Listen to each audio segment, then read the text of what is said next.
think we have a tech issue, so we're going to pause for just a moment, but we will be back momentarily. Oh, Oh, we're we're good good. now. Never mind. Freak me in my stupid bee life. Um, um, but yeah, sorry.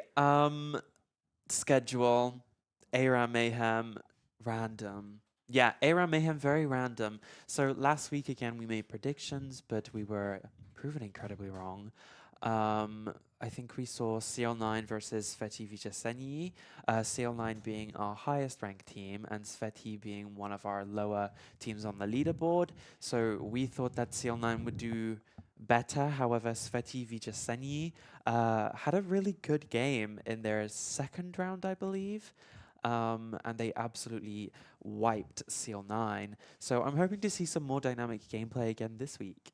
Definitely, of course, it is a best of two, and it's scored, for those of you who are unfamiliar, it's scored somewhat like football is, where you get 3 points for a win, 1 point for a draw, that is when both teams win one of the best of two games, and 0 if you find yourself on the losing end. Now, interestingly, we were proven wrong last week in the sense that we predicted actually 2 sweeps, one for Seal 9 and one for Grompies, if I'm not mistaken. Yeah. Now, interestingly, both of those games, those best of twos, ended in draws. So did both games the week before that in week 2. No one has won a game since week 1. And that was Team Ultimus, I believe, and Yowie Addicts Recovering, who both of whom are not here. They are the two teams taking a week off, or taking 2 weeks off, True. as it were. So all 4 of these teams yet to get their first wins on the board, and so that makes the leaderboard in the league phase very, very tight. We'll transition to that in just a moment's time, but it is Seal 9 and Team Ultimus that find themselves in first and second place on 4 points apiece, before Nat and Joe, Grompies, and Yowie Addicts and Ultimus, first and second on 4 points. Seal 9 and Grompies and Nat and Joe all on 2 points, and Sveti Vyšesenyi on 1 point. Now, that line that you see between Grompies and Nat and Joe, that's between 4th and 5th.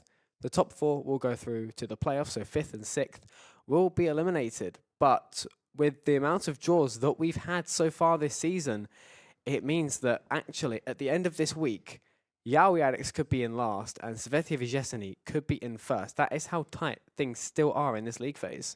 Yeah, definitely. There's still lots of room for the leaderboard to shift up and down. Again, because of the randomness of Aram Mayhem, there could be a lot of sweeps and also a lot of draws. So again, it's hard to make predictions on the leaderboard when it is completely random. But again, it makes it exciting.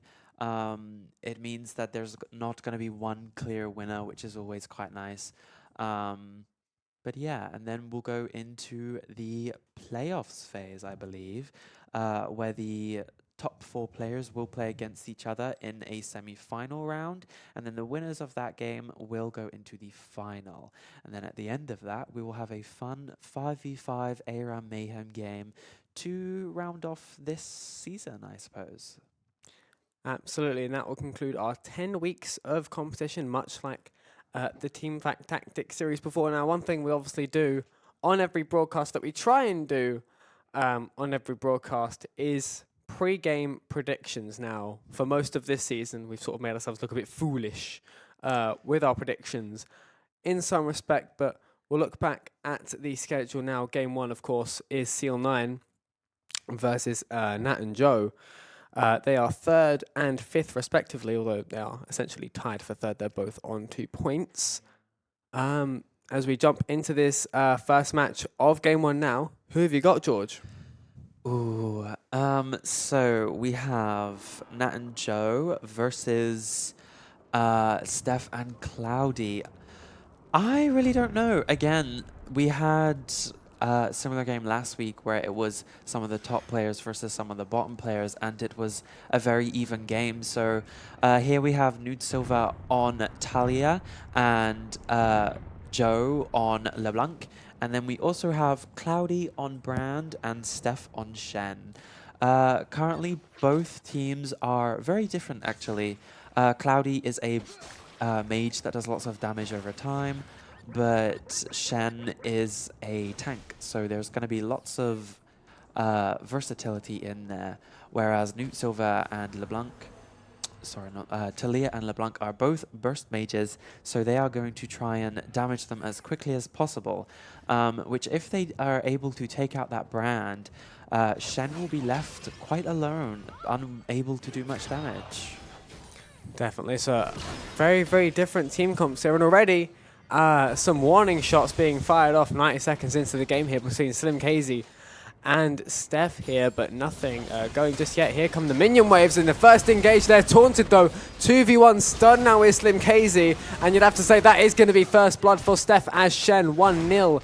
And that is the first blow there in the favor of CL9, a 2-on-1 there, immediate CC, nothing that Slim KZ could have done, but a quick respawn there for LeBlanc is going to help Slim get back into the game quickly, and immediately goes unstoppable to try and quickly re-engage, but that attack peters out rather quickly as it's now mostly minion waves doing most of the damage right now, just chip damage and burst damage at the minute, but that is some very, very clinical play there from CL9 to get a pick early on. Yeah, definitely. We saw the stun from Talia there blocking the Shen. However, the brand just doing a little bit too much damage for that LeBlanc to handle. I believe that LeBlanc did get CC'd by Shen, so she was unable to get back out, as LeBlanc is a little bit of a divey burst assassin. However, LeBlanc is going in right now on Shen. Shen using his barrier to avoid any auto attacks, taking a lot of damage, but LeBlanc also taking a lot of damage in that fight as well. Steph taking the heal. Yeah, LeBlanc, quite a hard character to be fair. We only really see her a lot in pro play, but we know Slim KZ as a pretty mechanically gifted player, so hopefully he'll be able to make her work. And immediately Steph jumping back in on Slim KZ, does get rooted and now gets Slim quite low on health. Cloudy now engaging Newt Silver as Talia. But nothing going just there. Still 1-0. Steph and Slim here, presumably both going to seek healing here as they both find themselves very, very down on HP here. Newt Silver trying to re-engage, does stun Cloudy, but to no avail. Still just trying to get burst damage on Steph here.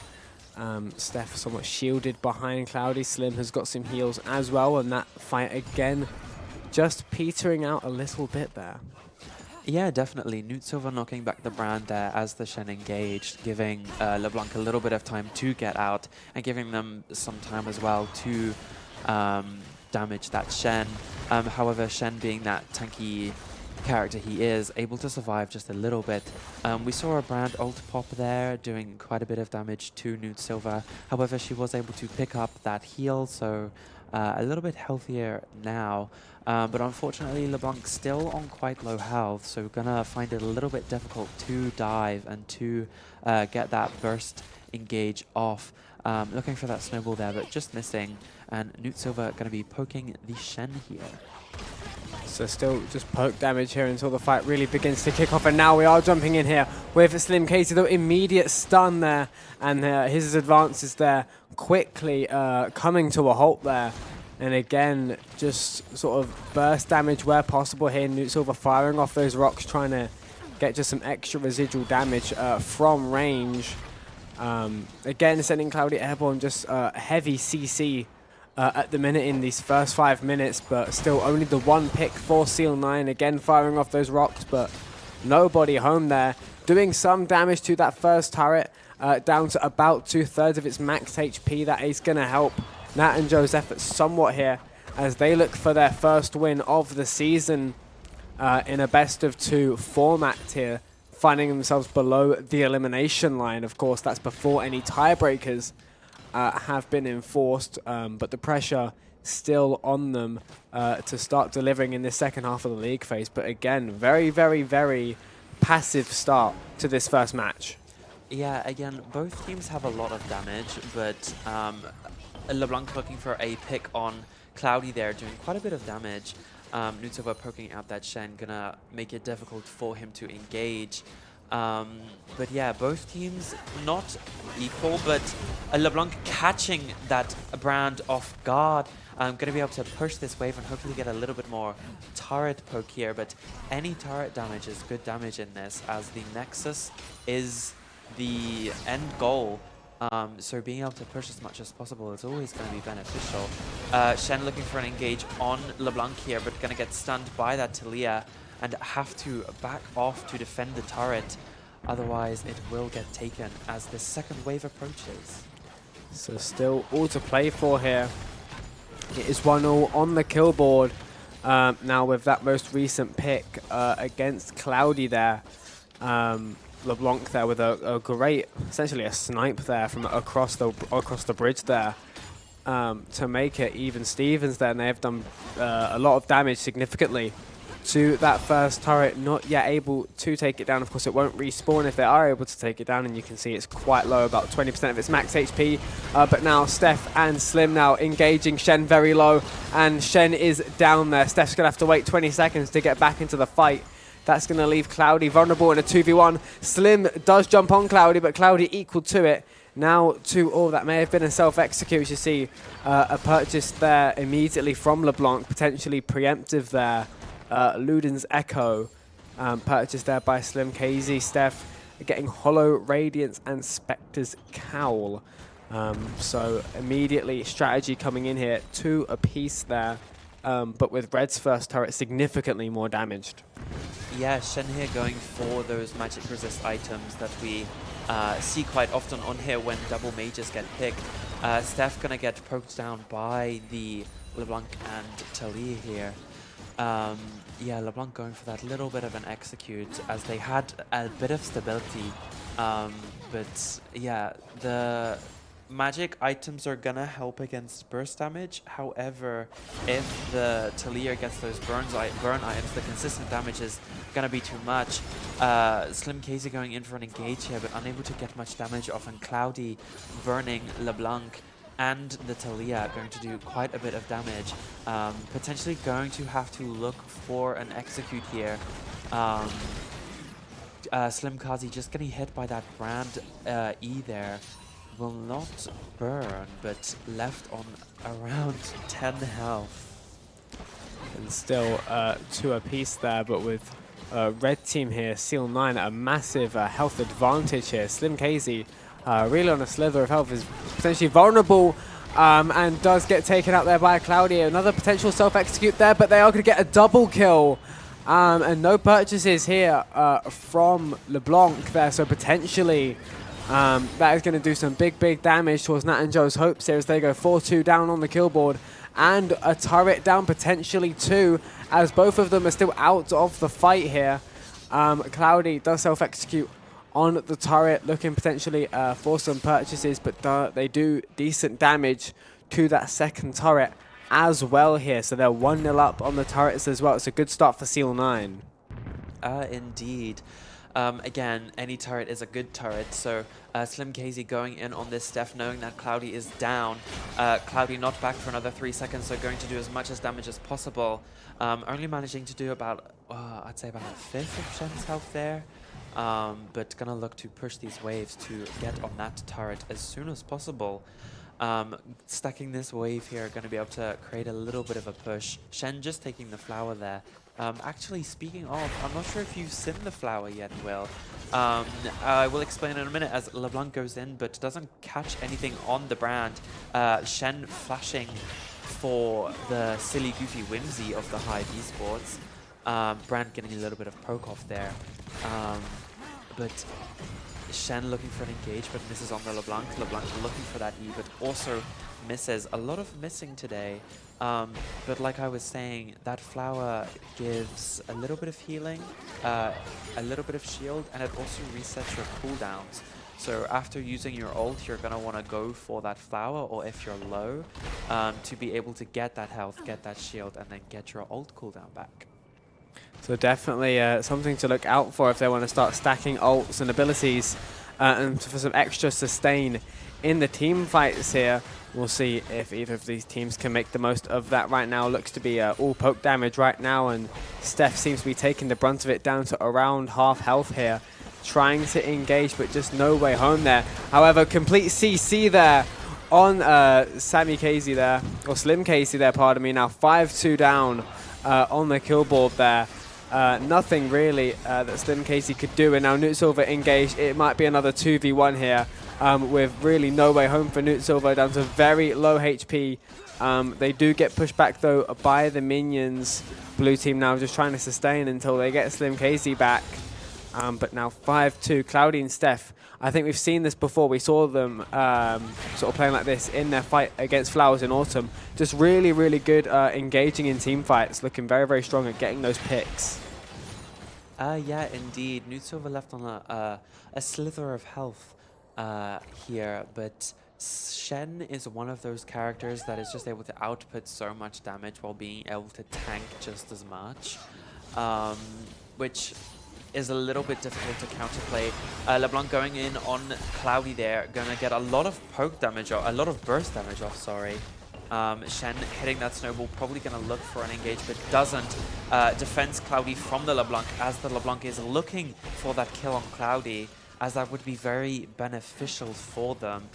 Like we mentioned again, LeBlanc being a divey burst mage, going to be able to get a kill on Cloudy. Shen ulting Cloudy to negate that damage from Talia as they were low.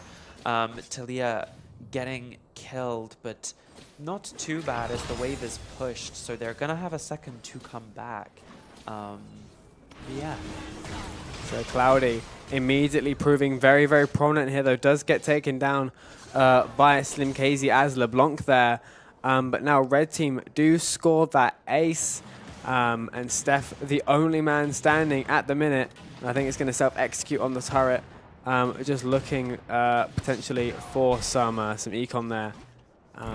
The turret does take down Steph there. 7-3 for Seal 9. So they are, again, looking really, really strong in the team fights here. Newt Silver, the only player on the field right now, taking on the minions all by herself. Cloudy, Slim Casey are now back. Steph has to wait another 15 seconds, however. But in just a few moments, the team fights will be kicking off again. Just under 15 minutes have ticked away here. And so far, it's been all Seal 9. They're up on the kills, they're up on the turrets. And Nat and Joe haven't really made much headway so far. Yeah, Brand here with an augment I've never seen before.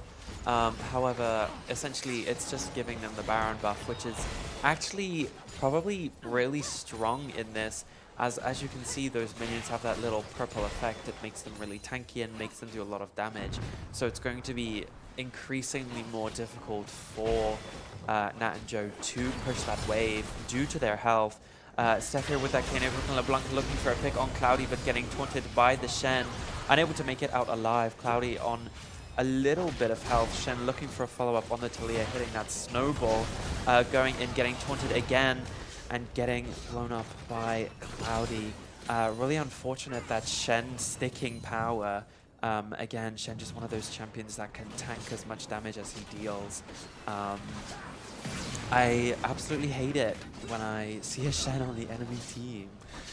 Absolutely, and Shen causing problems so far. Cloudy as well has been on an absolute tear. Will get the execute there as well to go try purchasing some augments there.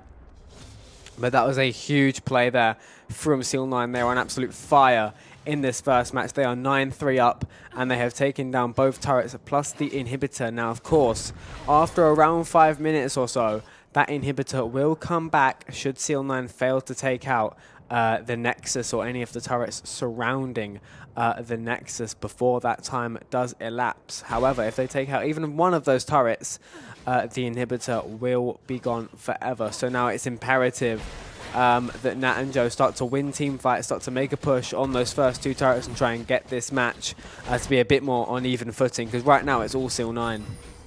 Yeah, unfortunately for Nat and Joe, I think this might be a little bit of a champion diff here. We're not sure what champions they were able to pick from, but Joe absolutely speeding towards that Cloudy there, but gonna get burned by that Brand passive and unable to survive. Newt Silver gonna be left alone, but being chased by the Shen, being flashed and taunted, making it impossible for Newt Silver to be able to escape. Unfortunately here, I believe this might be game 4. Seal 9. 11-3 on the kill board here. They're going to try and take out these two turrets, and that could well be GG's. It'll be 10 seconds before either Slim Casey or Newt Silver are on the battlefield. It'll be one of the most dominant match victories in the season so far, and it will be GG's. 11-3 to Seal 9 to win match 1 in game 1 here. They take a 1-0 lead.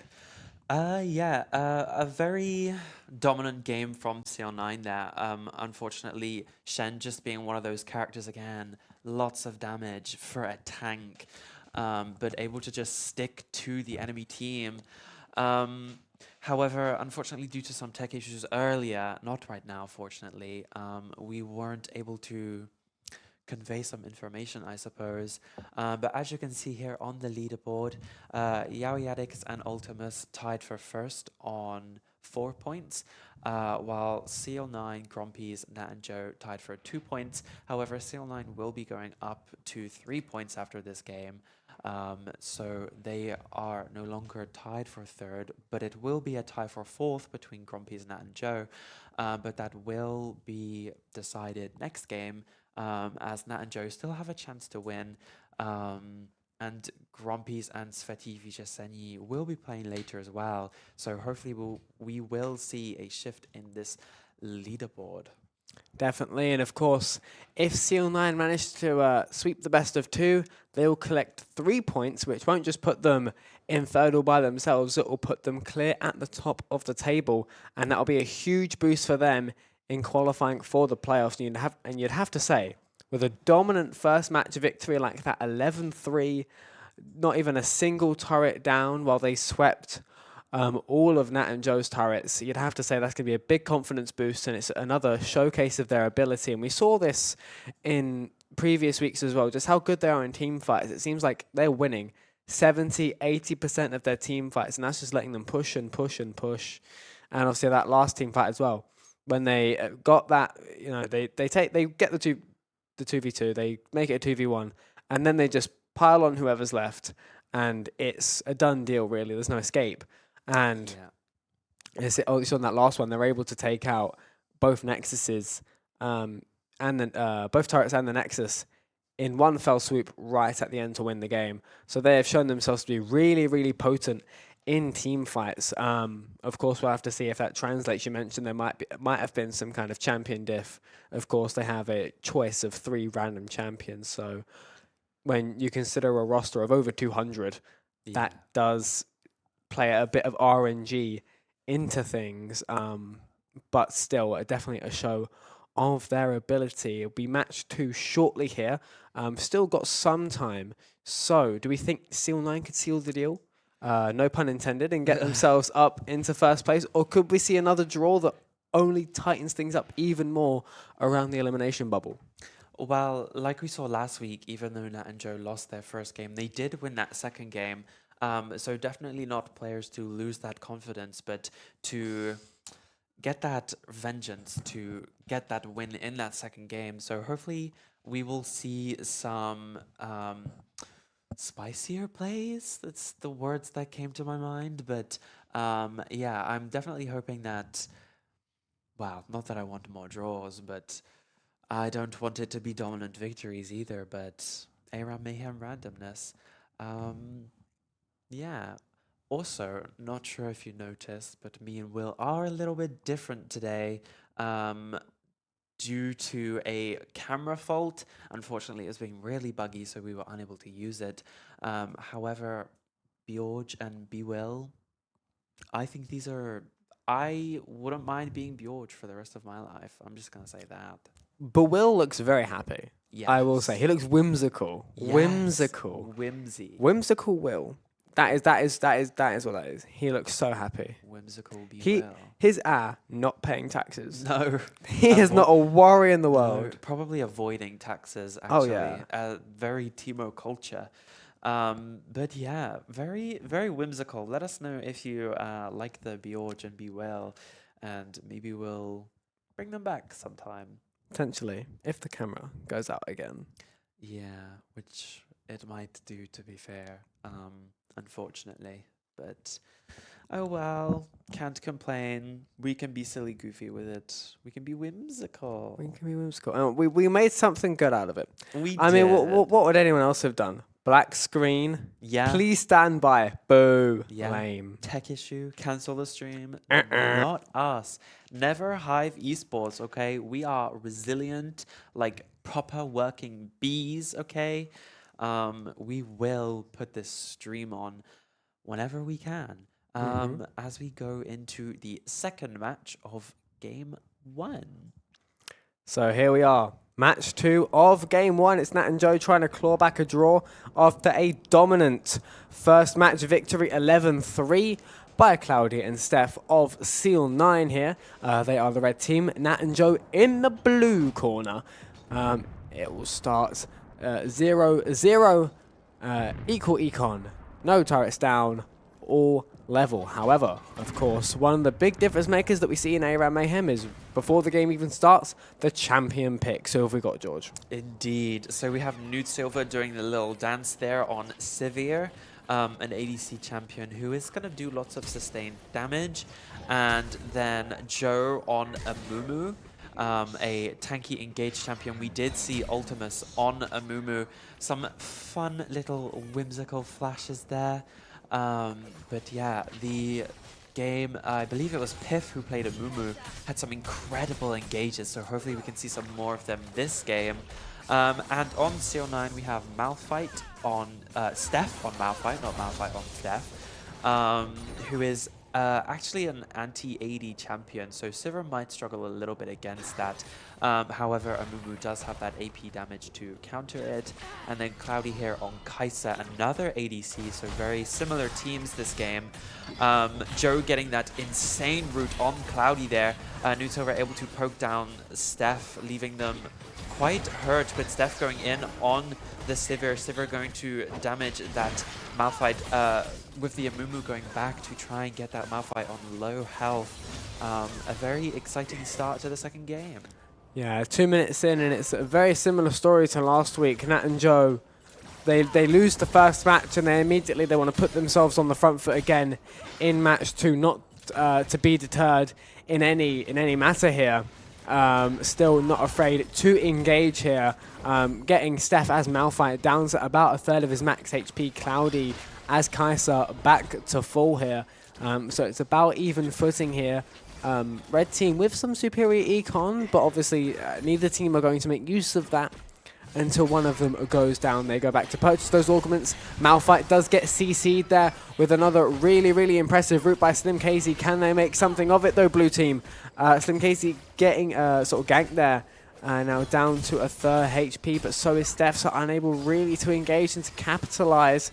Lots of glancing blows here, warning shots as it were, between these two teams, but nothing quite final just yet. But when that first blood does come through, that is when things will begin to really kick off.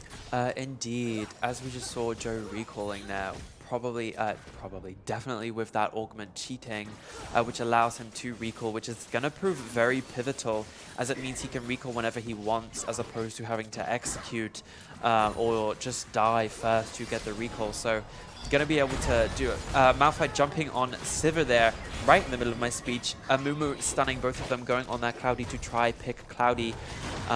Going to do quite a substantial amount of damage. Cloudy popping barrier to negate some of that damage from the Amumu. The Amumu on very low health, going to get snowballed by them. Malphite. Kai'Sa just able to do a little bit more damage, but getting stunned. Will Sivir be able to come back? Sivir popping ult, getting the Q on the Malphite, going to get that kill, but unfortunately Cloudy just a little bit too far away. And that was the first fight. And that was an exciting one as well, and it ends 2-1 to Seal 9 on the kill board. Steph with a massive double kill as Malphite there takes down both Slim Casey and Newt Silver.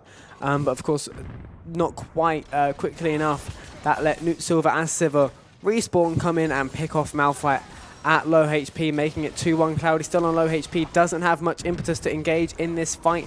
That could leave them vulnerable, but Steph coming in the nick of time as they tried to get some chip damage, some burst damage on that first turret there, and still about even footing here with Steph immediately going unstoppable to almost I don't know if you've seen the gif of The Rock just putting his hand out.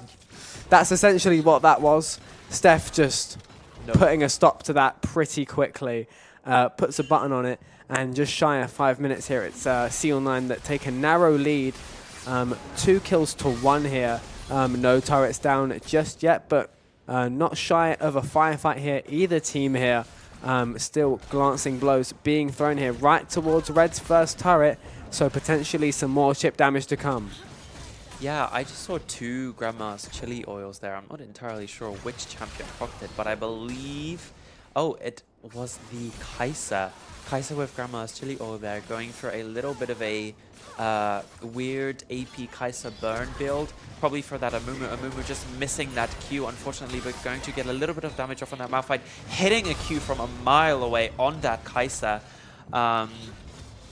Just able to survive because of that Grandma's chili oil. So it's both Amumu and Kai'Sa. Malphite ulting in, but Amumu ulting back. Sivir also ulting to get that damage on. Just hits Steph on low health with that snipe Q. And that is going to be the second fight, allowing them to push for this turret.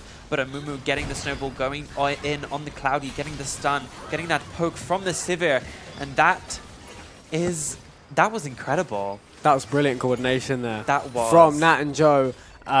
Firstly, Nat sniping out with that Q on Malphite there. From seemingly a mile away, Malphite does now respawn.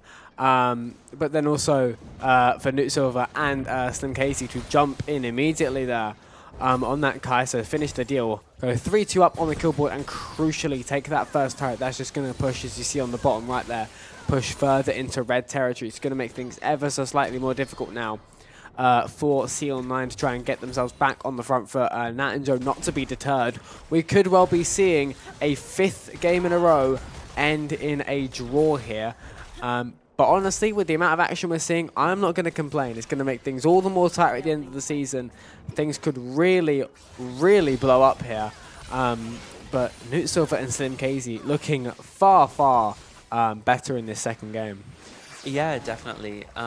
Their champions, I think, might be just a little bit better than what Seal9 have got. Obviously, if that Malphite goes in for that engage, Amumu is just able to counter that immediately with that huge AoE stun ultimate, but is also free to go in whenever he wants.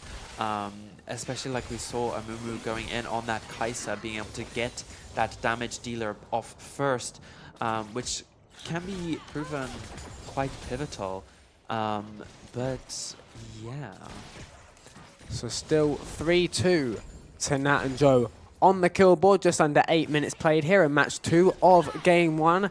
As it stands in the best of 2, Seal9 win a game to 0 here. Nat and Joe have to win to rescue a point out of this, but Seal9 could go top of the league here with a second win. Slim Casey now jumps on Cloudy. Newt Silver and Steph going at it as well. 2 separate fights going on here. Some CC everywhere here. And immediately a double stun there by Slim Casey. Huge CC there. Newt Silver, though, does get taken out. Another CC there, but it's going to be a double kill for Seal9. A huge, huge play for them. They are going to coordinate beautifully there to get another double kill and push back against Nat and Joe there. And that could well be first turret, and that's going to even things up here in this second game here. Even going to get some potential burst damage on the second turret. They are going to execute as well to get some augments purchased there. And it is now 4-3 to Seal9, making sure not to give Slim Casey the pick there. 4-3 now to Seal9. And we're even on the turrets. This game has turned on its head. Now Slim Casey and Newt Silver need to respond. Yeah, definitely. Malphite getting the Amumu getting the engage on the Kai'Sa, but Malphite counter-engaging on the Sivir, but Amumu not looking back for the Sivir and protecting them just a little bit. So the Sivir did get picked out by that Malphite, but they are looking for the second turret here. Going to be able to do quite a bit of damage to it, but Malphite engaging from the back, getting stunned by Amumu. Not yet ulting. Probably saving it for when the Amumu ults first. But yeah, a very dynamic game indeed. But I still personally think Nat and Joe might have this one. We'll have to wait and see if Nat and Joe can make the most of a potential champ diff here, or if CL9 can hold strong to go 2-0 in this best of 2 here and collect all 3 points here. Slim KZ in a 2v1. Steph and Cloudy just holding strong here, pushing against Nat and Joe just inside red territory here. Now Malphite does jump on, but does get stunned. Is now in a 2v1. Newt Silver and Slim Casey both focusing Steph there as Malphite. And it's going to be Sivir getting the pick there. Now 2v1 against Cloudy. Another stun. Another 2v1. Again CC'd. Cloudy really with his back against the wall here. Going to have to hide behind that second turret there. Try and get some burst damage against Slim KZ. But that's another really, really strong play from Nat and Joe. It's 4-all and they're trying to get that second turret taken out. A red minion wave will come in to potentially stop them in their tracks, and it will. But that's a pretty strong play to halt red team's progress there. Yeah, I believe Sivir here has shrink ray. However, I do want to go back on that moment where Sivir has a spell shield in her kit. So if Malphite ults and she hits the spell shield, then it negates the ult completely. And even though that was a very short range Malphite ult, she reacted immediately, negating the ult, going on the Steph here. Steph getting stunned again. Just gonna take a little bit of damage, but New Silver getting blown up by that Kai'Sa. Unfortunately for the Amumu, going to have to back off. Malphite looking for a follow-up on Joe here, but Joe gonna cheat recall, but gonna get stopped by the Malphite, looking for an engage from the Kai'Sa and the Malphite. Malphite ulting, doing a little bit of damage there, but Amumu just surviving enough to get a little bit more damage back off them, potentially for Sivir to clean them up. Yeah, still potential here for Sivir to come back and get the picks here, but now damage being done significantly to that second turret. But in comes Newt Silver as Sivir. They have managed to claim a little bit of healing. Crucially, that's just limited the ability with which Newt Silver can really begin to counter, pardon me, CL9 here, as it's now 6-4 on the kill board. So again, it's CL9's ability to win these team fights, just raw killing power essentially, that's propelling them forward, even when potentially they don't have the champs or the augments to get it done on paper. That's where they're winning these games. Really just raw mechanical power, really. Well-timed ults, but equally for a lot of, especially the Malphite ults, Newt Silver and Slim KZ have been equal to it a lot of the time and have negated the power of that a lot of the time. So, like I say, very dynamic, very end-to-end. No clear winner running away just yet, very dissimilarly to the first match of this game here. But now things just calming down a little bit. Just under 13 minutes on the clock. Things very even right now. CL9 do lead on kills, but it's 1 turret destroyed per team here. Yeah, it's a little bit even, but it's also a little bit one-sided. Nat and Joe definitely having a little bit of an advantage, especially if they get those good plays. Sivir and Amumu, I feel, is actually a really good duo in this. Amumu hitting a Q on that Malphite from seemingly miles away. The Malphite gonna get poked down by Sivir, just avoiding that Q there, but Cloudy gonna take it instead. But yeah, like I was saying, Sivir and Amumu, just Sivir has that incredible engage. However, Sivir just has that incredible wave push, but they're just able to work really well together. Steph looking for some poke on the Sivir, but Sivir answering back. And that's that. Yeah, the fight is somewhat petering out, but Malphite here, vulnerable, goes unstoppable. Immediate CC there. I'm not sure Steph's going to have the staying power, does not there. And that's going to be a big pick there for Cloudy, though, to get the pick on Newt Silver to very much peter out Blue Team's advance there, as I think Newt Silver and Slim KZ begun to find another gear as they took out Steph as Malphite, but Cloudy responding, but it won't be enough to stop that second turret getting taken out. So now, crucially, they do lead 2-1 on the turrets, and they might be able to pick off Cloudy. They do, shut down here by Slim KZ as Amumu. Steph will jump back here as Malphite, but Slim KZ is going to do some chip damage on that inhib. before Steph does jump back in Newt Silver as Sivir. We'll come back in support in just a moment. I think Slim Casey is going to try and maybe get an execute, but it's not going to happen. Steph's going to deny that, so now he just needs to potentially sustain until Sivir comes in right about now. And that's going to somewhat dissipate the advantage, but it's 7 kills to 6 in favor of Seal9. But it's 2-1 in turret form for Nat and Joe. So essentially they are currently leading, as it's turrets that win games, not necessarily kills. We've seen before, less kills, more turrets have won the games before. Yeah, as you can see there with the 300 gold lead, despite Seal9 having the additional kill, and Nat and Joe have that additional turret gold. But yeah, Amumu with these cheat recalls is definitely proving really useful, as he's able to refresh after fights, giving them a lot of staying power, as it negates the chances of being engaged on while low. But yeah, Steph here looking for a more tanky build to answer to that sustained Sivir damage, as the AP Malphite build just not working well enough here. Slim Casey looking for a little bit of healing in Grandma's Chili Oil, but Steph also with the Grandma's Chili Oil, so gonna get a little bit more sustain.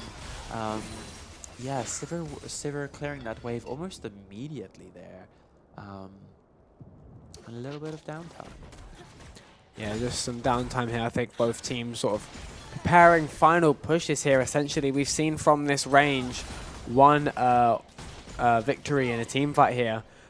Could be done and dusted, could be GG's as soon as that inhibitor crucially is taken down. That's sort of been a choke point for many teams. A turning point in these games is when that inhibitor gets taken out. That's sort of when a ticking time bomb sort of starts. You know, GG's begins to draw ever nearer. A big CC there from miles away again from Slim Casey, being very, very strong with those long-range Qs there. Steph again stunned. Has to retreat as Malphite. Cloudy does take out Newt Silver, which is a big pick for Seal9. Slim Casey as well taken out. Cloudy as Kai'Sa gets an ace. It's now 9-6, and they are going to begin to push hard into blue team territory here. With no resistance whatsoever. Still 20 seconds before Newt Silver or Slim Casey are back on the battlefield. This will be a free turret for Seal9 to completely even things up here, and they're going to start to target the inhibitor as well. Yeah, Kai'Sa, an ADC with an incredible amount of damage, to be fair, but also doing hybrid damage, so doing both AD and magic damage, so a little bit hard to build against, but also does an incredible amount of tank busting, thanks to her current health damage on her passive. Just able to take out the Amumu a little bit quicker than they'd probably like. Amumu probably going to build some magic resist here to negate that a little bit. But Cloudy retreating here, gonna take that heal. Just gonna defend that inhibitor while Steph respawns. Yeah. And now Cloudy has to hold down the fort for an extra couple of seconds here. Those minions doing a lot of heavy lifting there. As Slim Casey begins to target the inhibitor there. A stun there from Slim Casey, but now in comes Malphite, goes unstoppable, does with a massive ult there as Malphite there. It's going to take out Newt Silver. Steph now against Amumu here, as Amumu forced to retreat here. Slim Casey back against the wall here. It's 10-6. It may well be 11-6 here. Steph and Cloudy so good in the team fights, and this could be again what wins them the game here. As Grandma's Chilio tries to put up a fight here with a big CC there from Slim Casey. This fight not done just yet. Cloudy though in support as Slim Casey is managing almost to get Steph all the way down, but it's Cloudy that's there to finish the job. It's 11-6 now. Steph though on low HP. Newt Silver and Sivir will enter the fray once again, but now beginning to target those final turrets and the Nexus. One turret is down. A second one potentially soon after. Newt Silver targeted again. It's 12-6 here. And still Slim Casey yet to respawn. Now second turret down, and that is going to be a clean sweep for Seal9. 2-0 in the best of two. All 3 points. Domination in game one for Seal9. They go top of the league. Yeah, they will be now. Obviously, because they won both games, they will get those 3 points. Not to mention, though, an incredible defense from Nat and Joe. We saw some incredible plays from them, some incredible Amumu uh, grabs, but unfortunately, the Kai'Sa just able to output enough damage to take out the Amumu, but also take out the Sivir before the Sivir was able to do that damage. Um, yeah, some really good games. It really looked like it could be either game for a moment, but unfortunately for Nat and Joe, CL9 took the victory here.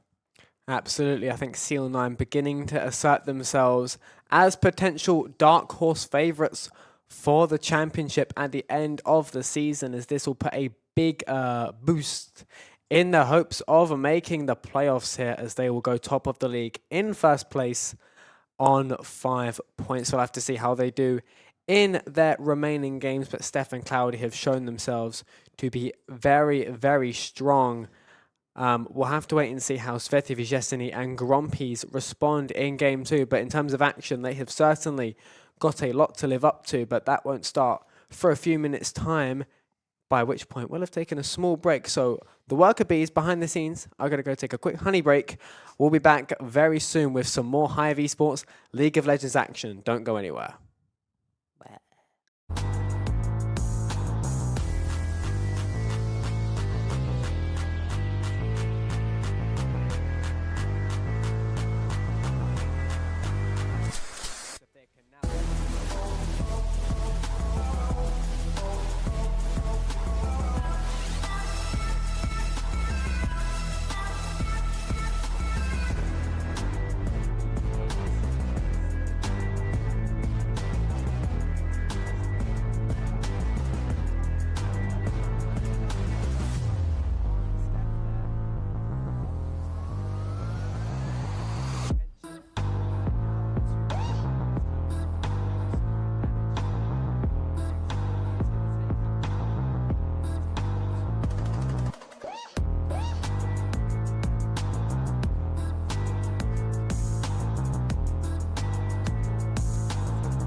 And welcome back to week 4 coverage of the Hive Esports League of Legends series, our Aram Mayhem 2v2 tournament that we will be running over the next 7 weeks. Currently on week 4, week 10 though. Excuse me, just eating on our break. Excuse me. Still a while away. We've just covered game 1 of Seal9 versus Nat and Joey in both matches. Seal9 with dominant displays to take a victory there and go top of the league phase as well. Excuse me. So they, as you see on the current leaderboard, not updated live at the moment, but take Seal9, put them on the top, give them an extra 3 points, and that is where we are at the moment. A huge moment there for Seal9 to boost their hopes of getting into the playoffs and to potentially assert themselves as dark horses for the overall championship as well. Of course, our champions will receive our custom angry nondescript video game franchise B. So coveted prizes on offer for our champions here at the moment. But the second game on your screen at the minute, or will be on your screen in a minute, on the schedule, game 2 is going to be Svetje Vjeseni, which translates to Flowers in Autumn in the wonderful Slovenian language, versus Grompies, who have been the team that seemingly switch their players each and every week. But the debutants, seeming new debutants every week. We'll see if that trend continues when we jump into the game. But as of right now, Grompies as a whole and Svetje Vjeseni, what are we to expect really from these two teams as they sit 4th and 6th at the moment in the league? Well, I believe we have the impromptu and tie again this game, Kitsune Maisen. So, I believe their first game went really well. Again, impromptu, I believe, is like an Emerald player. So another like quite high-ranked player. But we have also seen some really good plays from Svetje Vjeseni. However, they did go 0-2 in their first round, but they did draw the second round, so potentially a sweep from them for the aesthetics of it, I guess. Svetje Vjeseni definitely, I mean, obviously the points would suggest they're the most disadvantaged team at the minute, with only 1 draw and 1 loss so far. This will be their 3rd appearance in the league. A win, though, would propel them all the way up to a tie for 2nd place, though, just behind Yowie Alex recovering Ultimus and, of course, Seal9, who will have moved themselves up to 1st place with their recent win over Nat and Joseph. Still absolutely all to play for, so this is something of a big game around the elimination line. If Svetje Vjeseni get the win here, Grompies will be moved down into the elimination zone. If Grompies manage to get the win, they'll move themselves tied with Seal9 at the top. That puts more pressure on Yowie Alex and Ultimus, but also really might seal Flowers and Autumn's fate for potential elimination on just the 1 point. So this is a massive, massive game in the league phase for many different reasons here, both obviously looking for their first wins as well in the league phase. So with that said, we look at Grompies and Flowers in Autumn. Potentially, do we get some predictions? It's oh so impossibly hard to predict in this series, as we've learned, but let's sling one out there because we might be right for once. Well, I'm gonna say they're gonna go 2-0 purely because again they went 0-2 and then they went 1-1. I think it'd be funny if they went 2-0. Some dark horse action. But again, I'm just here for the fun dynamic games, the whimsy, the watching some fun League of Legends games. So yeah, I'm not too biased either way, but yeah, what about you? I think I'm going to go the same direction. I was thinking Svetje Vjeseni have got a point to prove because they were both very strong in the Team Fact Tactics series, which you guys may well have seen. Pasta Lover and Coco Slayer, they were both top 5 players. They both, I think, got at least 1 win, if my memory serves me right, across the season. They were both very, very, very strong. Of course, TFT and League, very, very different disciplines. They're only under the same umbrella, but still very, very strong players. It does surprise me a little bit they've not got a win yet and that they find themselves in last place, but just speaks to the quality of all of these teams. I genuinely think all 6 of these teams on their day Could be the best team in the league, could go on to be champions. It really, really happens sort of on a dime. But I think right now, Flowers and Autumn, they see that leaderboard. They see that they're by themselves in last place. I think they're going to have a fire in their bellies. They're going to have a certain determination about them to get that win. I think they're going to take it to Grompies here on the front foot. I think that's where the game may well be won and lost. We'll have to wait and see, of course. But I think Pastelova, Coco Slayer, they're going to have a bit of determination about them in this one. Yeah, I'd like to think so. Again, we've seen some pretty good plays from them, not anything horrible. They've just gotten a little bit unlucky with the picks, with the builds, with the augments, unfortunately. They are the team that we keep cursing somehow, so I really hope we don't do that today. But every time we wish them luck, it just goes horribly wrong.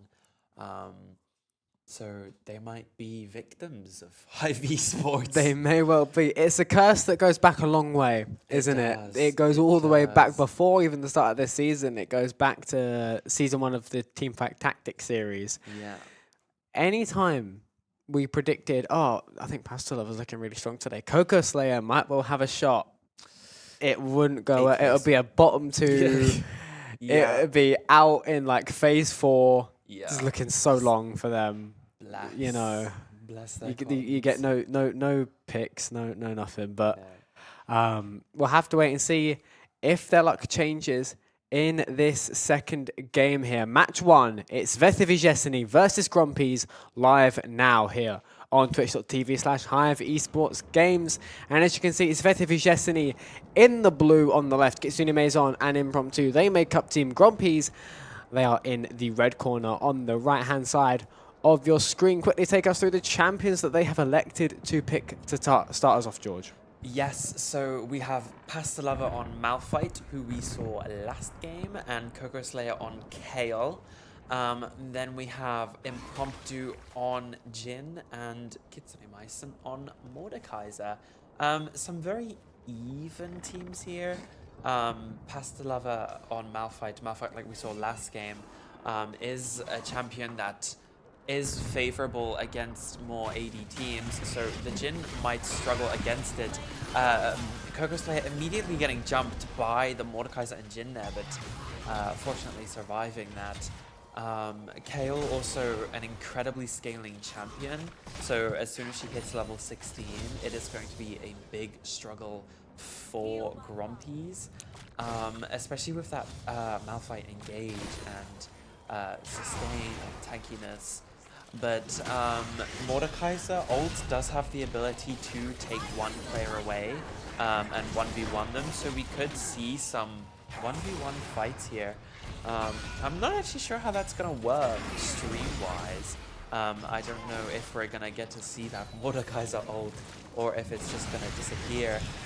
Mordekaiser hitting a grab on Pastelova there. Pastelova trying to get some damage off on the Jin, but unfortunately is being slowed down, so a struggle to get out. Kitsune Maison looking really healthy, but Pastelova not as healthy, but a little bit of healing from Kale there. Immediately looking like a massive slogfest, as a lot of these games start off struggling, really fighting hard to get that first pick to set the game in motion. I think First Blood I think has been a really, really crucial part of these games. We saw Steel 9 get First Blood both of their matches today, and that helped them on their way to a 2-0 sweep against Nat and Joe. We'll see if that comes off again. Kitsune Maison now pressuring both Pastelova and Coco Slayer. They do retreat by their first turret here, of course, behind the first turret.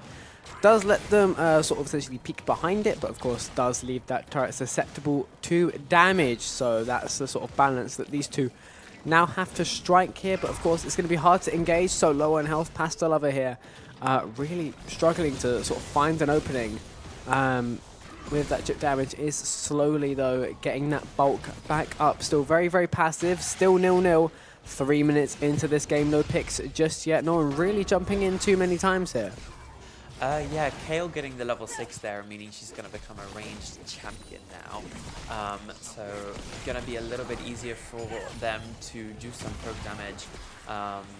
So they don't have to fully engage. They're going to get pulled by the Mordekaiser indeed. Pastelova getting ulted by the Mordekaiser. but also getting ulted by Kale, so going to survive for a little bit. Kale going in on the Jin, but Mordekaiser getting the kill on the Malphite, and unfortunately that is a double kill from Grumpies. Really unfortunate there from Flowers in Autumn, but very close, almost got that Mordekaiser, and it was an incredible Kale ult to get that Kale ult right before the Mordekaiser ult, so was able to survive just a little bit longer, but Pastelava missing the execute on the Mordekaiser, but getting that free kill on the Jin. Yeah, so 2-1 at the moment as it stands in the favor of Grumpies there with a huge double pick there for Mordekaiser. Kitsune Maze on there, who will now respawn alongside Impromptu in just a couple of seconds. Kitsune Maze on them with a self-execute on one of the turrets, though Impromptu did get taken out. Hence it is 2-1 and not 2-2. Neither turret, though, has gone down so far. It's red team with a slight econ advantage at the moment, about 800, 700 coins in front here. So that could prove pivotal. Of course, they've both been able to make use of some augment purchases at the moment. They've both respawned. But now Pastelava, it does fall against Impromptu here. It's now 2v1, and it's a huge double kill now for Jin. Impromptu there with a massive double kill there. It is an ace for red team. And it is now 4-1 on the kill board. And that first turret does go down very, very quickly. 1-0 on the turrets for Grumpies. They've put themselves on the front foot very, very, very quickly. And already starting to do some chip damage that second turret, but mainly just Kitsune Maison looking potentially for a self-execute. Coco Slayer and Pastelava hot on the heels, and they will get that pick against Kitsune Maison. So now 4-2. Impromptu now all by themselves. Indeed. An incredibly quick game so far, but unfortunately Kale being subject to being a late game champion, so not going to have much early game power, but going to get the kill on Jin here as he is helpless, unfortunately, as the Mordekaiser is not there. So some free kills there for Pastelava and Coco Slayer. Potentially a little bit of overconfidence here from Grumpies, but I mean, it's not doing them too much bad at the moment, and the Mordekaiser is back just in time to get the minions. Gonna pull Kale there, get a little bit of damage with the Q, but they are gonna retreat for now. Definitely, and immediately, I think aggression is the name of the game here for Grumpies, but, you know, Flowers in Autumn really doing good to respond in kind here as well. You know, able to capitalize on occasionally the occasional overstep from Kitsune Maison and from Impromptu, sort of responding with some revenge picks of their own here. And as you can see, they're doing decent damage to Kitsune Maison as Mordekaiser there. But still 4-3 down on the kill board are Flowers in Autumn. But the ability to get revenge picks, I think, is going to be a confidence booster for these two. It's just a matter of taking down red team's first turret and evening things up on the turret side of things. But now Mordekaiser looking to 2v1 here. As Jin is just in the back trying to get some poke damage. Now jumps on Coco Slayer, gets the roots there. And now everyone is very low. Pastelava takes down Impromptu first, but Kitsune Maison now with a huge double kill wipes out Svetev Jesini all by himself. And it's now 6-4 on the kill board for Grumpies. And they're going to start to work on that second blue turret just a little bit. It's a very strong start here for Grumpies. Yeah, indeed it is. It's a little bit hard to tell, but Mordekaiser did ult that Malphite, taking him away from the fight for a little bit there. Jin here with the upgraded Infinity Edge, which is incredibly strong, especially on crit marksman. Kale here reaching level 11, so gonna increase in power quite a bit. Gonna get a little bit of AoE damage, which is gonna be quite nice, as the Mordekaiser and Jin have been pretty grouped up. But yeah, not an incredibly one-sided game. However, Grumpies are just pushing a little bit more with that turret. However, are subject to being outscaled from that Kale and from that Malphite armor increase. But yeah. I think early game aggression here in response to that scaling, I think, is potentially the name of the game for Grumpies. But immediately, Mordekaiser getting ripped to shreds. Coco Slayer lands the pick there on Kitsune Maison. A huge play there. Massive damage output there from Pastelava and Coco Slayer I've never seen someone's health bar go down quite that quickly, to be honest with you.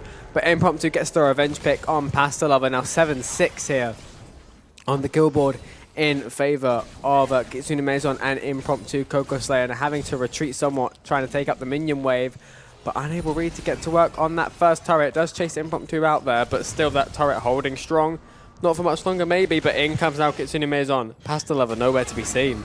Yeah, Coco Slayer facing siege from this Mordekaiser here, going to get ulted, so Coco Slayer just going to be unable to escape. However, the fight before, like you mentioned, incredibly well played from Kale, dodging that Mordekaiser E and then just being out of range from the Jhin, so just being able to shred that Mordekaiser proved very efficient, but getting picked on by the Mordekaiser here, however, they're just going to focus on that turret. Malphite's going to try and defend, but unfortunately not much he can do here other than push the wave. That turret going to be left on not much HP at all as Coco Slayer rejoins this fight. Absolutely, that first blue turret though, excuse me, down to quite low health. Coco Slayer with a huge pick against Impromptu. And now an ace for Sveti Vizhesny to level things up 8-8 here. They'll seek to purchase some augments though. Will Grompies and Flowers Autumn have to fight through a minion wave before they can get to that first turret, but they will get there. They will tie the game 1 turret apiece here. And 8-8 on the kill board. This has been a very strong performance from Sveti Vizhesny right off the bat here.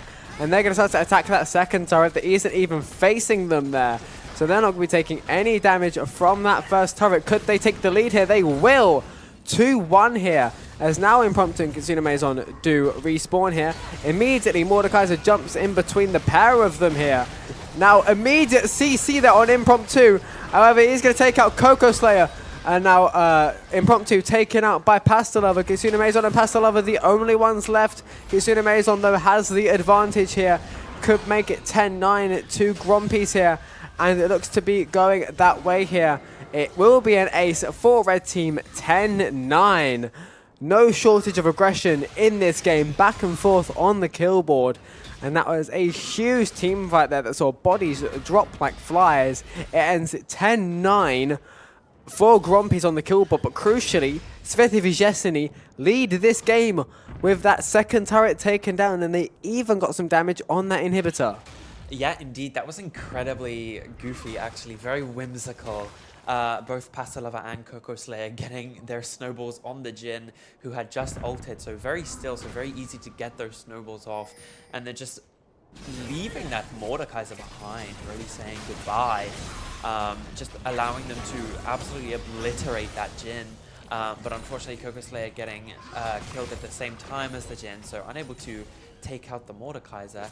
I also just realized what augment Kale has. It was bugging me for a little bit, but I actually got this on one of my Yumi games. Healing that she does is stored, and after a while, the healing will do that. I'm not sure if you saw with that really big yellow pulse on the map. It executes enemies under like 500 health. It's pretty crazy. Mordekaiser ulting. Pasta Lover here gonna get a lot of damage off in that round, but Jhin ulting, but missing Coco Slayer completely. Pasta Lover coming back into the fight, getting ulted by Kale, becoming invulnerable. Just missed the ult on the Jhin, so unable to get that CC off. And unfortunately, that is a kill on the Malphite. Just unable to get that damage off as they were split up, unfortunately, because of that Malphite ult, but incredibly well played. But gonna get snowballed on by here by the Mordekaiser, and that will be the inhibitor. And that is a huge, huge play there for Grompies, switching the game immediately. They takes out the turret, takes out the inhibitor, and they're both still looking fairly healthy here. 12-9, and still 5 seconds before Pasta Lover's back. They're going to stop that inhibitor from respawning, taking out a blue turret here by the Nexus. Now Pasta Lover does jump in on Mordekaiser. Can they get that second turret taken out though? Mordekaiser with the ult, I believe, to try and take down Pasta Lover. Mordekaiser does go down, but so does the blue turret. Could that have been a worthy sacrifice there? Does Impromptu win the fight against Pasta Lover? Does not there. 12-11 now. Sveti Vizhesny may have just saved this game right at the last here. Pasta Lover and Coco Slayer, they are down to just their Nexus. All the other turrets and inhibitors have been taken down, and as for themselves, they still have to work on the inhibitor and the 2 turrets and the Nexus to win this game. So it is massively advantage Grompies here, as they're going to respawn on full health with no pressure from Svetivi's Destiny, as they still have to work through all those minion waves as well before they even get to the inhibitor. And in comes Mordekaiser to try and stop that advance immediately, though. The inhibitor under attack, and they are going to take down Grompi's inhibitor there. This game not over just yet, but it is massively going the way of Grompies here. Potentially one last team fight here. 12-11 on the kill board. It's been aggression everywhere, excuse me, for this first match of game 2. And it may not just be over yet, as they're getting big damage on that Mordekaiser. Yeah, Mordekaiser ulting the Malphite's going to take him away from a fight here, but Jin and Kale not eager to fight, but Malphite getting the ult off on the Jin there, but Kale getting absolutely blown up, almost full health, but died pretty much immediately. I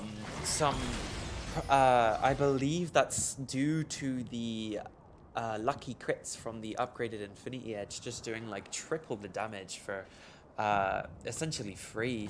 But this will be the Nexus for Grompies.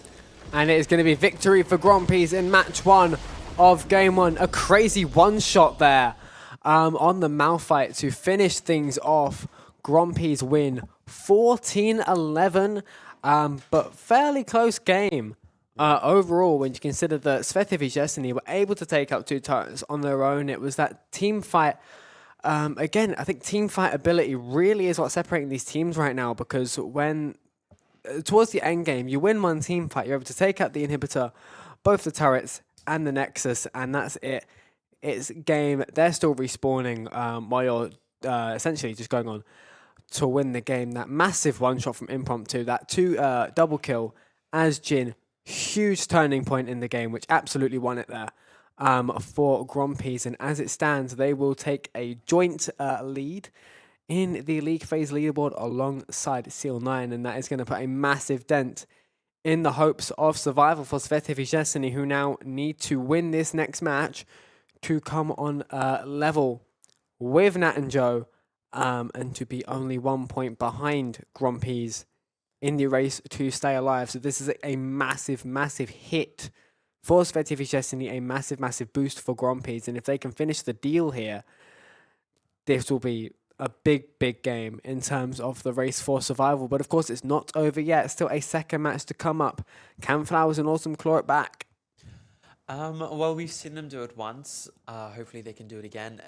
But they had a pretty good game this game. But unfortunately, it's just taking a little bit too much damage from that Mordekaiser and the Jin.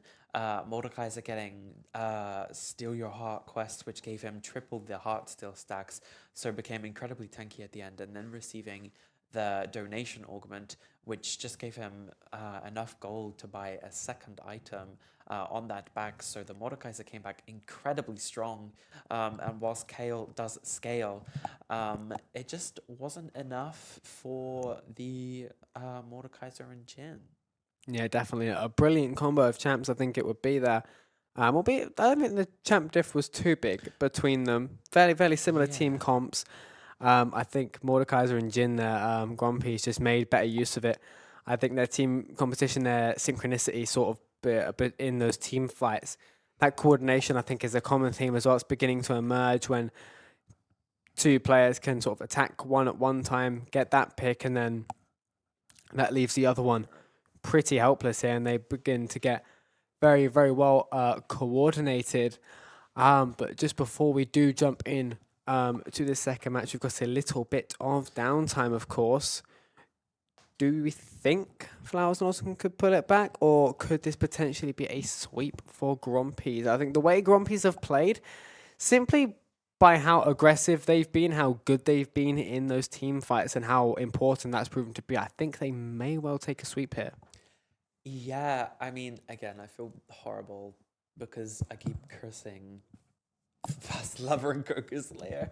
They had such a good comp, but unfortunately they just got like a little bit outplayed, a little bit unlucky, but they had some good plays, but they also had a few not so good plays, which is to be expected.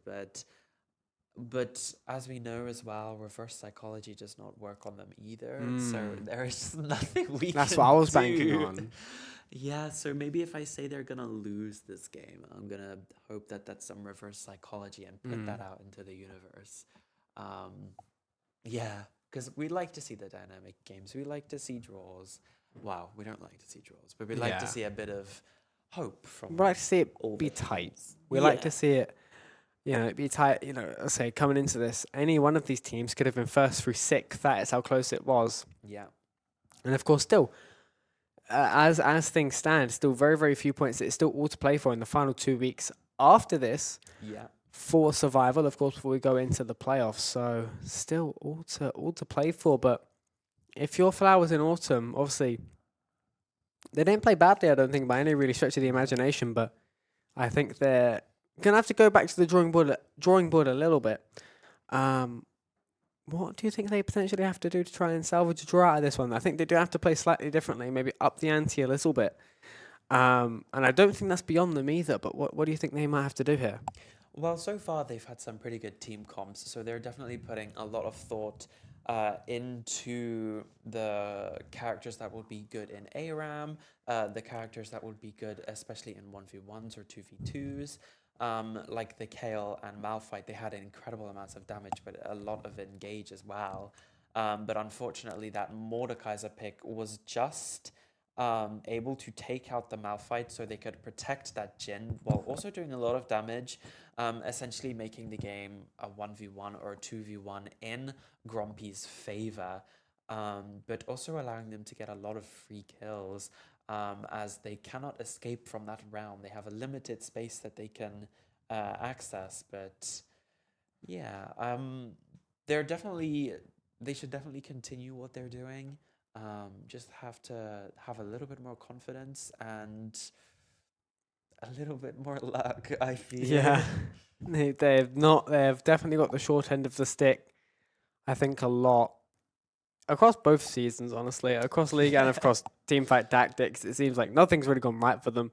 No. They've had their flashes of brilliance, and they've got their wins in TFT and whatnot, but they've simply not had the best of luck. We know how capable they are, but we are going to be jumping in to match 2 of game 2, our final match of the evening. It's going to be Svetia Vyshesini versus Grumpy's match 2, game 2, live on your screens right now. We're going to transition in, and there we are again. Grumpy's in the red on the right hand side. It's going to be Svetia Vyshesini in the blue on the left-hand side here, and 30 seconds into the game, they jump into their cannons, fire themselves into the middle of the battlefield. But which champions have we seen be picked, George? So, Pastelov there on Karma, and I know this augment, that is Sonata, and that is basically every now and then they will cast either Sona's W or E ability, which will give them either speed or healing, which is especially good on Karma as well, as she is a support, but also does a lot of damage. We've seen her before in this tournament. Samira, I can't remember if we have or haven't seen. And that is Coco Slayer on the Samira. But Samira, an incredibly good champion at fights. Kisane Myson and Impromptu sitting in the bush there, waiting for an engage on that Pantheon. Gonna do a lot of damage to that Pasta Lover, but I'm able to get that kill. Tristana on the Impromptu on Tristana. Gonna get a little bit more damage on Coco Slayer there. But yeah, like I just mentioned, Impromptu on Tristana, a character that scales pretty well, but paired with Pantheon, who doesn't scale well, gonna jump on this Pasta Lover and just gonna get the kill there. Not much he could do, unfortunately. Like we've mentioned before, Pantheon, an incredibly good champion in the early game, but can't do much with the items in the late game, so falls off just a little bit. However, his stun and his damage block do prove quite useful.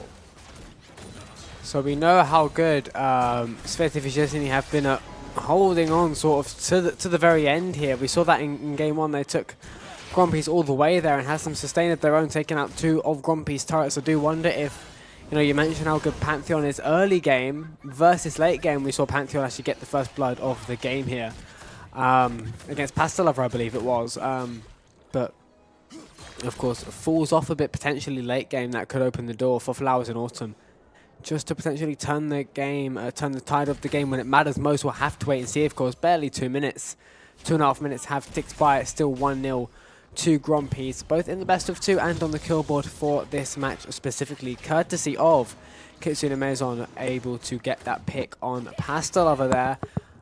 Burst damage simply for the time being. You see Blue's first turret has taken quite a bit of damage, actually down to around 50%. Just those bursts of damage, they do add up, and could even potentially find itself being taken down in the middle of a team fight, which would be certainly not ideal, pardon me, for Svetia Vyshesny, who look to rescue a draw from this best of 2 here against Grompies. But right now, excuse me, right now, a very passive start to this game. These hiccups are getting me, man. As I say, the gassiest bee.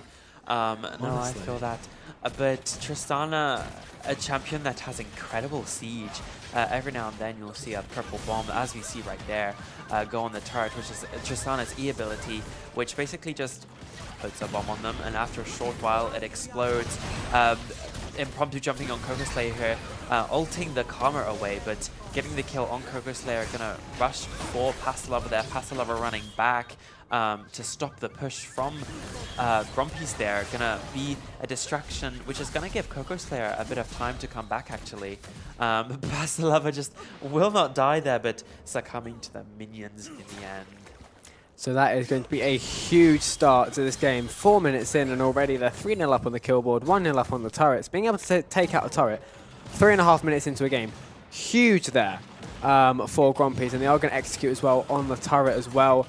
Pasta Lover shutting down Kitsune Maison actually is credited with the pick there right at the end to make it 3-1 for Svetia Vyshesny, rather than 3-0 for Grompies, I should say. But Grompies do still hold the advantage. Of course, they are going to start purchasing some augments. Pantheon purchases Hubris, and Tristana purchases Yuntal, whatever the hell I just saw on my screen. I do not know. It disappeared far too quickly, and as far as I'm concerned, that wasn't English. So, some League of Legends gobbledygook that I don't understand yet. That was Yuntal Wild Arrows. It's an item that gives attack speed on its passive, but it's just a very good general ADC item. As we also saw Hubris on the Pantheon, he went that first, which he doesn't usually do, which probably means he has upgrade Hubris, which oh yeah, as you can see there, the yellow border around that Hubris. I hate this augment. I keep getting it in my ARAM games. This augment is going to allow Pantheon to scale, as that Hubris just keeps stacking and stacking and stacking the more kills he gets. And like, it can give over 100 AD in stats. And I played against an Aatrox who had it once, and the Aatrox had 900 attack damage. So he just auto-attacked me twice and I died. So good luck, Pasta Lover and Coco Slayer. So immediately potentially on the back foot here for Flowers in Autumn. I have to wait and see. They're a very determined pair and are not to be easily deterred here. Coco Slayer jumps in on Kitsune Maison now. Immediately Coco Slayer 2v1 impromptu, taking out Coco Slayer there as Tristana. And now Pasta Lover may well be next to fall here, but some decent healing there, some decent sustain lets them survive for a little bit longer here. Kitsune Maison, and now potentially getting taken out again here. Rooted though is Kitsune Maison, but impromptu again on a rampage here. Never mind a killing spree here. Is Tristana. Pick after pick after pick here. Now 5-1 to Grompies, and if they can take out Coco Slayer again, I'm not sure they will. Kitsune Maison as Pantheon may go down. No! As impromptu with another pick there, I believe. 6-1 now. They may well execute on the turret to end this, but they could take out a second turret, go 2-0 up. Pasta Lover will jump in here. Pantheon, though, does land a block there with that shield and does execute on the turret. Does not credit Blue Team with the kill, same with impromptu. But big damage done to that second turret. Grompies are on fire at the minute. Yes, unfortunately, the more kills that Pantheon gets, I believe he just got like 3 there, or at least 3 assists. That's 3 hubris stacks already. So I'm gonna say that's about like 15 to 25 in attack damage, which is gonna be quite a lot. As we can see there, Kitsune Maison jumping on the pasta lava. The pasta lava. One and only. The pasta lava. Tristana coming back into the play here, gonna put the bomb on Coco Slayer. Coco Slayer gonna get bursted down by Pantheon here, gonna get her ult up, but getting pushed away by the Tristana, so unable to activate that ultimate. Being put on the back foot here, being forced to retreat. An absolutely dominating and oppressive game from Grumpy's here. Absolutely, they have been very much putting themselves on the front foot here in terms of team fights and in terms of engaging here. And now they've got a minion wave to support them in their latest advance here. They may well take up that second turret, and they do. 2-0 now on the turrets here, and 7-1 on the kill board. Kitsune Maison with a massive pick down Coco Slayer.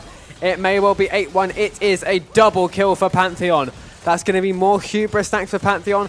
They're going to take up the inhibitor, and Grompies are absolutely tearing Sveti Vyzhesny to pieces here now. 3-0 here as they take out the inhibitor, and immediately they're going to start working on those turrets. They may well have another execute here just to purchase those final augments here, but they are going to start doing some big damage. Coco Slayer trying to halt their advance as best as possible here. Now stunned though, shuts down Impromptu, and Kitsune Maison with a swift double kill there. Samira with a massive play there to give Sveti Vyzhesny a lifeline, but they're still 8-3 down and not with a single turret destroyed.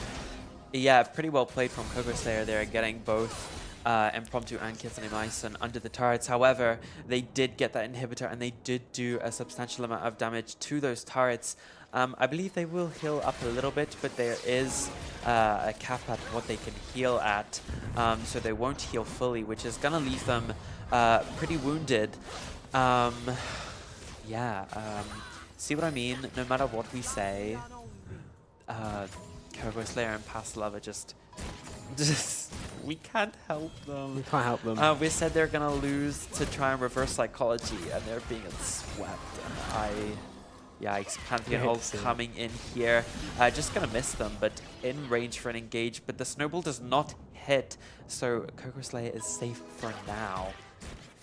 Keyword being for now as Pantheon stacking those hubris, but of course isn't necessarily a stronger champion in the late game here. We'll see if Kitsune Maison can work past that.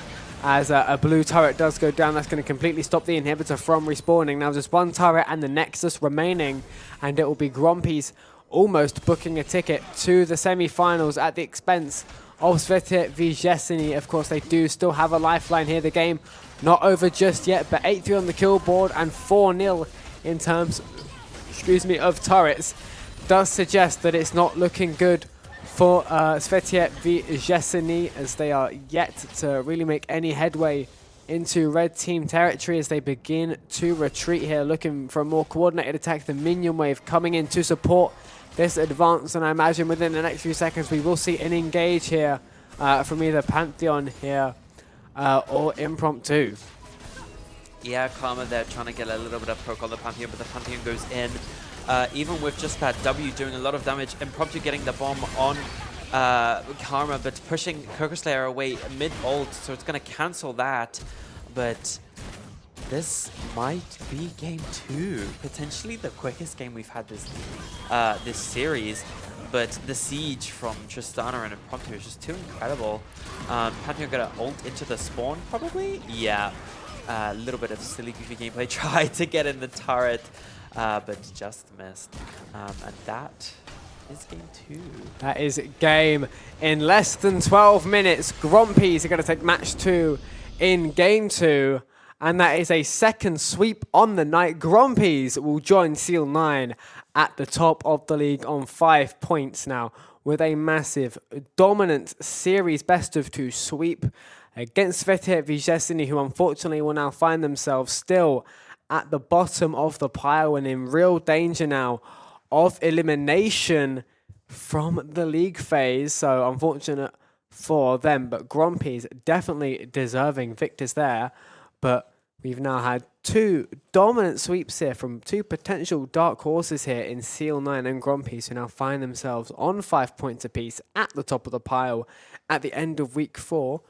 How do you summarise this week's action overall? Because it has been chock-a-block of all sorts of action-packed goodies. Well, this is our second week of sweeps. Hopefully that doesn't become too much of a pattern. But yeah, all teams played really well today, but unfortunately some teams just played a little bit better. But again, there are still 2 weeks left, which is 6 points up for grabs for the teams that have games left. So yeah, not all is lost yet. Hopefully we can see some comeback next week.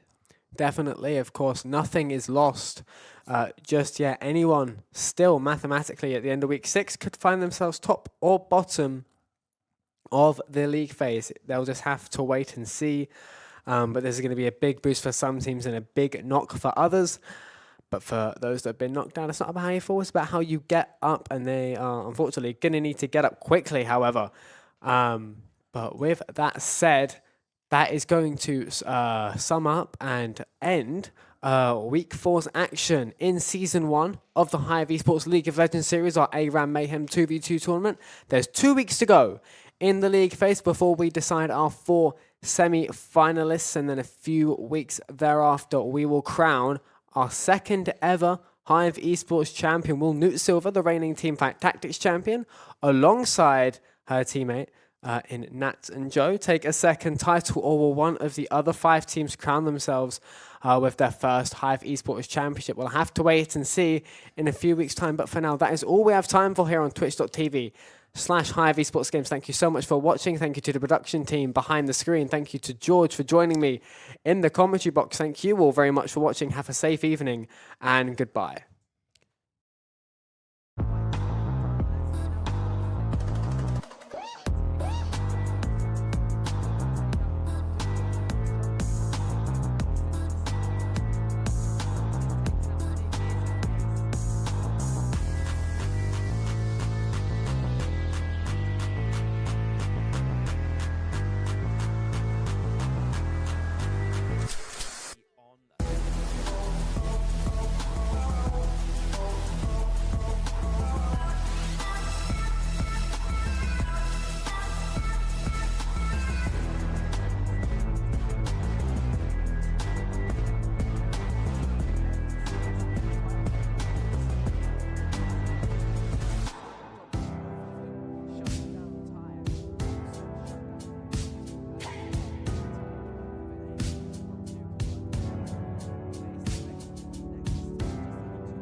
Might have lied when I said it was a 50-50.